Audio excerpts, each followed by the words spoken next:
जिल्ह्यातील वसमतच्या बसस्थानकामध्ये एकंदरीत पाहायला गेलं तर ग्रामीण भागातून बहुतांश मुलं हे शिकण्यासाठी वसमतसारख्या शहरामध्ये येतात आणि जेव्हा त्यांना बसस्थानकामधून प्रवास करावा लागतो, एकंदरीत पाहायला गेलं तर वसमत बसस्थानकामध्ये कित्येक दिवसापासून जे बांधकाम आहे ते कित्येक दिवसापासून रखडलेलं आहे आणि आता पाऊस पडल्याच्या नंतर नागरिकांना जागासुद्धा उपलब्ध नसल्यामुळे नागरिक मोठ्या अडचणीमध्ये सापडलेले पाहायला मिळतात। नागरिकांना चिखलामधून प्रवास करावा लागतो।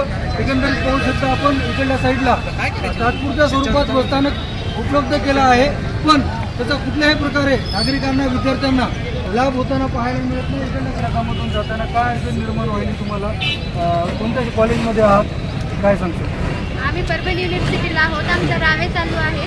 आम्हाला रोज बसमधला अपडाऊन करायला लागते, पण बस स्टँड लहान असल्यामुळे आम्हाला कुठं पण थांबावं लागत आहे। छत्री घेऊन युनिफॉर्म खराब होत आहे।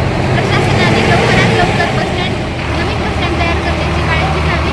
येणाऱ्या जाणाऱ्या प्रवाशांना परत अशी गर्दी होणार नाही किंवा त्यांचं नुकसान होणार नाही। बरं, आज तुम्हाला जरी छत्री असेल तर पाऊस लागत नाही, पण चिखलातून जावं लागते, गणवेश खराब होते, अशा परिस्थितीमध्ये शाळेत जायला काय भावना आहेत नेमकं? काय घ्यावं वाटते का? नाही, अजिबात नाही। असं आम्हाला बिलकुल नाही वाटत, कारण का दररोजचा प्रवास आहे, येणं जाणं दररोजचं आहे आणि दररोज तर एवढं धुणं वगैरे नाही होत आणि आम्ही कधी छत्री विसरतो, कधी नाही घेऊन येतो, त्यामुळे आम्हाला खूप अडचणी येतात। प्रशासनाकडे काय मागणी असेल तुमची, लोकप्रतिनिधीकडे काय मागणी असेल? लवकरात लवकर बस स्टँड तयार करावे, एवढीच मागणी आहे। नक्कीच आपण पाहू शकतो की नागरिकांचा, शाळेत जाणाऱ्या मुलींचा मोठा प्रश्न निर्माण झाला आहे। या चिखलामुळे नागरिकांचे विद्यार्थिनीचे ड्रेस खराब होत असल्यामुळे त्यांना शाळेत कॉलेजमध्ये जायला देखील अडचण निर्माण होत आहे। इकडल्या साईडला पण काही प्रवासी आहेत चिखलामधून जाताना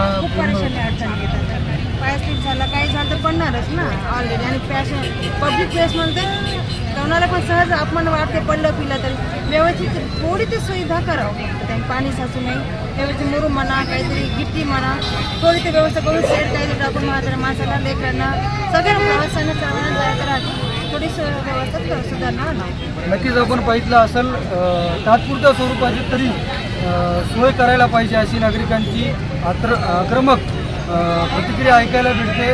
त्यामुळे लवकरात लवकर गुत्तेदार असेल, प्रशासन असेल, यांनी दखल घ्यावी। कित्येक नागरिक, महिला, पुरुष हे पाय घसरून या बसस्थानकामध्ये पडताना पाहायला मिळत आहे, दुखापत देखील त्यांना होताना पाहायला मिळते। आता तरी प्रशासनाला जाग येईल का आणि नागरिकांच्या सोयीसुविधेसाठी बसस्थानक लवकरात लवकर काम पूर्ण होईल का, हे देखील पाहणं तितकंच महत्त्वाचं आहे। देवा चपटे, DC9 मराठी न्यूज, वसमत, हिंगोली।